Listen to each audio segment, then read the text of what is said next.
I've taken this image. It's a full dark image. We will try to make it highlighted. Use the curve to increase the brightness of the image.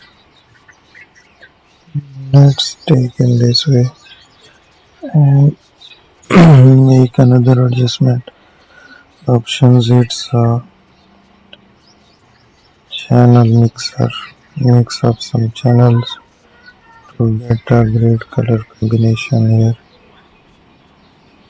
I will use it.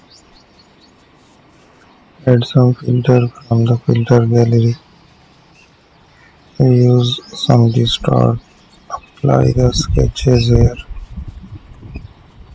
Stylized it.